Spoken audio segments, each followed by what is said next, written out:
Hello students. देखो, अगर मैं तुमको ये बात पूछता हूँ कि न्यूटन का कौन सा लॉ ऑफ फोर्स का क्वांटिटेटिव डेफिनेशन देता है, क्वांटिटेटिव मतलब फोर्स का वैल्यू बताता है, उसका जवाब होगा Newton's second law. Newton second law क्या बोलता है? न्यूटन्स सेकंड लॉ ये बताता है कि फोर्स कितना होता है। Force is nothing but rate of change of momentum, है ना। F equal to D P by D T. ये जो मैंने एक्सप्रेशन लिखा, ये क्या है? This is for instantaneous force. किसी एक इंस्टेंट में कितना फोर्स लगता है उसका value D P by D T होगा, है ना। अभी अगर तुमको कोई पूछे ये बताओ एवरेज फोर्स कैसे निकालेंगे, तो यही एक्सप्रेशन होगा, थोड़ा सा चेंज करना पड़ेगा। F average in this case, in that case हम जो पीरियड ऑफ टाइम लेंगे that will be A span of time, हमने डेल टी लिख के रखा, और डेल टी टाइम में कितना मोमेंटम चेंज हुआ होगा, del P vector. Is that clear? So this is the expression which will give you the average value of force. Is that clear? Left वाला क्या है? लेफ्ट वाला तुमको फोर्स का इंस्टेंटेनियस वैल्यू बताएगा, और राइट वाला जो है वो तुमको क्या बताएगा? फोर्स का एवरेज वैल्यू बताएगा। ठीक है, तो मैं जो एवरेज वैल्यू है उसी से ही डिस्कशन करता हूँ। अभी ट्राई टू अंडरस्टैंड कि अभी अगर हम क्रॉस मल्टीप्लाई करें तो हमको क्या मिलेगा? F vector average into del T is equal to what? Del P vector. बोलो, ऐसा मिलेगा या नहीं? दैट मीन्स अगर तुमको कोई पूछे कि कितना मोमेंटम चेंज हुआ है, what is the value of change in momentum, याद रखना चेंज इन मोमेंटम जो है ये एक वेक्टर क्वांटिटी है ना। This is a vector quantity, ठीक है ना। तो चेंज इन मोमेंटम का वैल्यू हम कैसे निकाल सकते हैं? एक तरीका निकालने का क्या है कि अगर तुम फोर्स को किसके साथ मल्टीप्लाई कर दोगे? टाइम के साथ मल्टीप्लाई कर दोगे। क्या कहा मैंने? फोर्स को अगर तुमने टाइम के साथ मल्टीप्लाई कर दिया तो तुमको चेंज इन मोमेंटम मिल जाएगा। Is that clear people? Right. So this is one way of finding out the change in momentum, that is product of force and time. इस बात को हमेशा याद रखना, ठीक? ओके।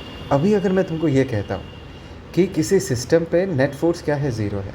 क्या कहा मैंने कहा कि किसी सिस्टम पे नेट फोर्स क्या है? ज़ीरो है। Let us say F vector is equal to zero, right. तो इससे हम क्या कंक्लूजन डिराइव कर सकते हैं? एफ वेक्टर को हम क्या लिख सकते हैं? That is del P vector by del T. तो ये भी ज़ीरो हो जाएगा। तो यहाँ से हम क्या लिख सकते हैं? That is del P vector is equal to zero, which means अगर किसी सिस्टम में फोर्स ही नहीं लग रहा, there is no external force acting on the system, उस सिस्टम का चेंज इन मोमेंटम हमेशा ज़ीरो होगा। मतलब मोमेंटम चेंज नहीं होगा, मोमेंटम विल नॉट चेंज। जनता जवाब दो, बोलो ये समझ में आया नहीं आया? That momentum will not change, momentum उस सिस्टम का चेंज नहीं होगा। चलो एक एग्जांपल लेते हैं, एग्जांपल लेके मैं तुमको दिखाता हूँ, ठीक है।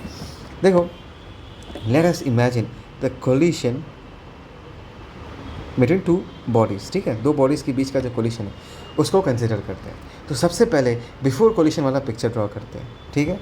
Before collision, let's see before collision वाला पिक्चर क्या होगा। ये एक ऑब्जेक्ट है, इसका नाम मैंने ए दे दिया।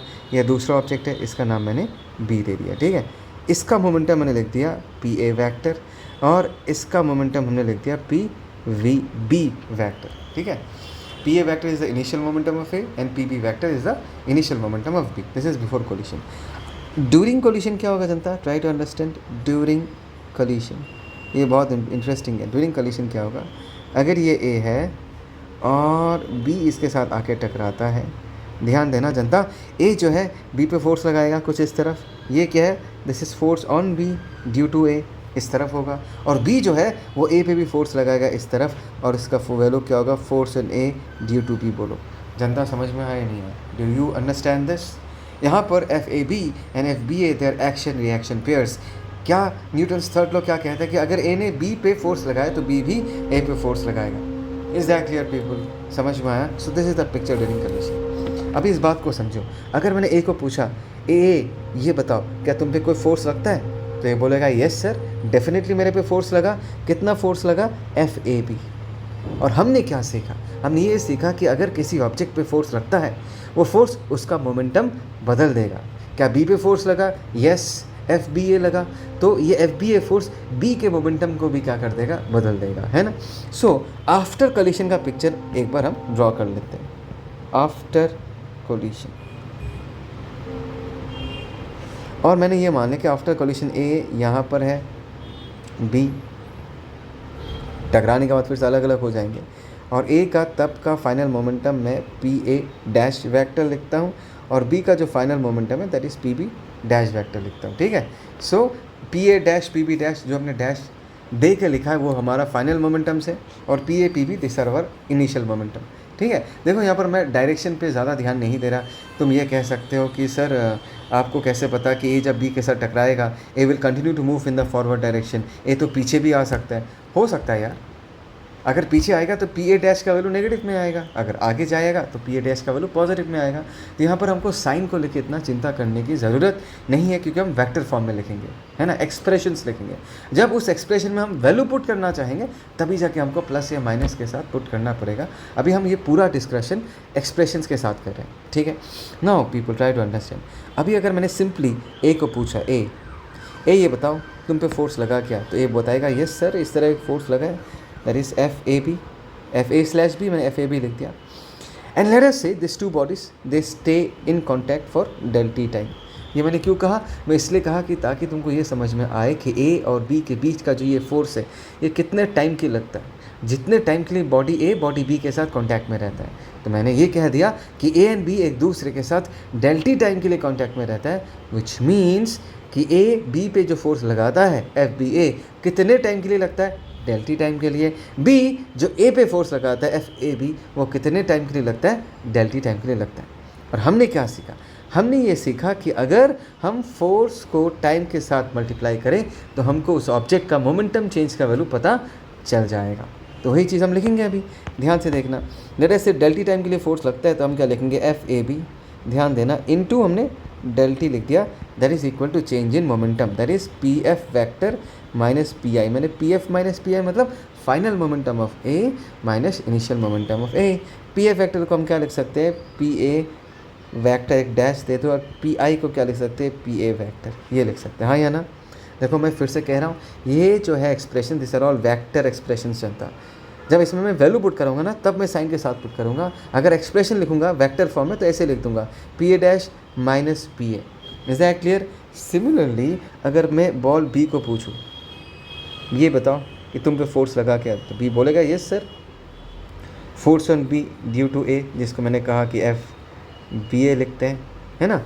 तो FBA वाले फोर्स को अगर मैं टाइम के साथ मल्टीप्लाई करूँ, किससे मल्टीप्लाई करूँ, टाइम के साथ, it will give you the change in momentum of object B। तो यहाँ पर हम क्या लिखेंगे, फाइनल मोमेंटम ऑफ B क्या होगा, P dash B, minus initial momentum क्या होगा, PB। Is that clear. देखो इसमें कंफ्यूज नहीं होना। तुम बोलोगे सर PB नेगेटिव में लिखना चाहिए था, बट जनता देखो ये PB जो है नो डाउट मैंने डायरेक्शन इस तरफ दिया है, लेकिन यहाँ पर हम सिर्फ एक्सप्रेशंस पुट करें। PB वैक्टर, PB हमने वैक्टर फॉर्म में लिखा है। जब अगर मुझे PB का वैल्यू लिखना होता तब हम इसमें PB के जगह पर एक माइनस साइन के साथ वैल्यू पुट कर देते। अभी हम सिर्फ एक्सप्रेशंस के साथ खेल रहे, तो तुमको यहाँ पर माइनस पुट करने की ज़रूरत नहीं है, तुमको सिर्फ final vector minus initial vector ही लिखना है, वही हमने लिखा है, ठीक है। अभी न्यूटन्स थर्ड लॉ क्या कहता है भाई, ये सोचो कि थर्ड लॉ न्यूटन का क्या कहता है। ये कहता है कि FAB vector should be equal to FBA vector magnitude wise, लेकिन डायरेक्शन में एक दूसरे के अपोजिट होगा। तो every action there is equal and opposite reaction. दोनों फोर्सेस का मैग्नीट्यूड तो सेम होगा लेकिन डायरेक्शन अपोजिट होगा, वही चीज़ हमने लिखा है। अभी अगर मैं नेक्स्ट स्टेप में दोनों के साथ डेल टी मल्टीप्लाई कर देता हूँ, यहाँ पर भी डेल टी मल्टीप्लाई कर दिया, माइनस तो पहले से था FBA, इसके साथ भी हमने क्या कर दिया, डेल टी मल्टीप्लाई कर दिया। तो एक्सप्रेशन क्या मिलेगा एक बार वो देख लेते।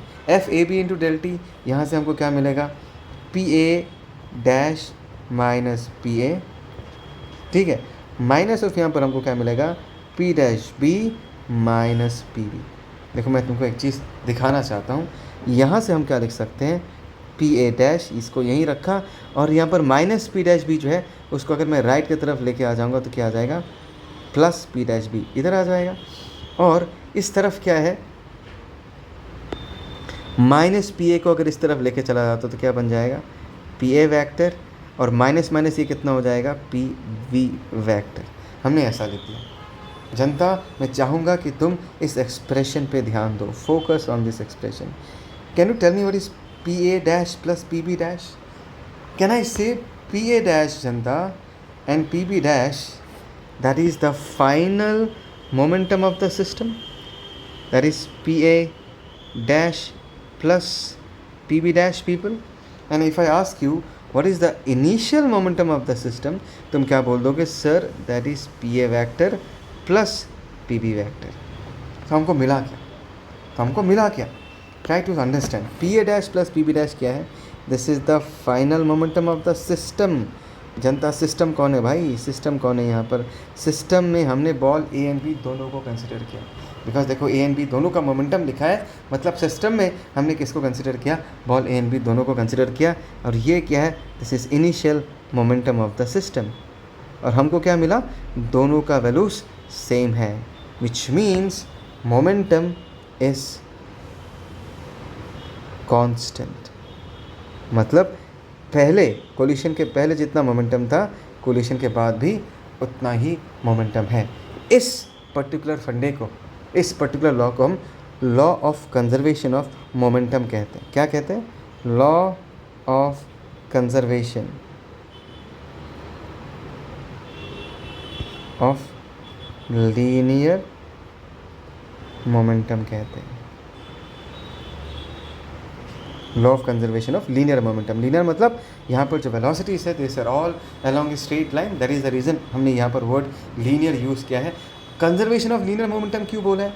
कंजर्वेशन का मतलब क्या होता है? कंजर्वेशन का मतलब होता है कि इट इज़ बीइंग सेव्ड, बचाना, या इन दिस केस इसका मतलब क्या है कि मोमेंटम कंजर्व रह जाता है। मतलब पहले जितना मोमेंटम था, इनिशियली सिस्टम के पास जितना मोमेंटम था, फाइनली भी सिस्टम के पास उतना ही मोमेंटम रहेगा। लेकिन कब? व्हेन, मैंने क्या कहा यहाँ पर मैंने डिस्कस किया था, एक मिनट कहाँ गया?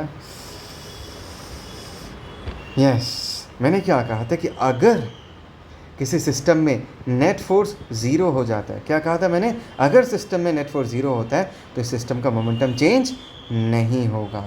तो ध्यान से देखो, हमने यहाँ पर सिस्टम किसको कंसिडर किया? यहाँ पर हमने ए एंड बी दोनों को एक साथ सिस्टम कंसिडर किया। तो एफ बी ए जो है और एफ ए बी जो है, they are basically internal forces. ध्यान से सुनो, मैंने क्या कहा? They are basically internal forces, and as because they are internal forces, I have always told you कि इंटरनल फोर्सेस हमेशा कैंसिल आउट हो जाएगा।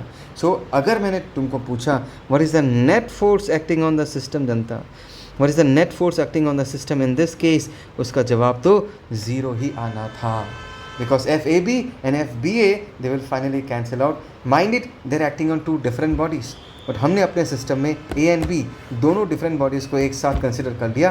दैट इज़ द रीज़न ये फोर्स इंटरनल हो गया। और सिस्टम में अगर पूछा जाए इस पर्टिकुलर सिस्टम में टोटल फोर्स कितना आया, उसका वैल्यू ज़ीरो ही आएगा। And as because force zero है जनता, हमने क्या सीखा था कि फोर्स ज़ीरो है तो चेंज इन मोमेंटम भी ज़ीरो ही होगा, मतलब मोमेंटम नहीं बदलेगा। और हमने यही चीज़ अभी प्रूव किया है कि initial momentum of the system is equal to final momentum of the system. और इसको हम क्या कहते हैं? Law of conservation of linear momentum. ठीक, आई होप सो तुमको ये समझ में आया। इसके एक स्नैपशॉट्स लेके रखो, मैं इसको होल्ड कर रहा हूँ, इसमें भी एक स्नैपशॉट ले लूँ। ठीक है, नाउ लेट्स मूव फॉरवर्ड।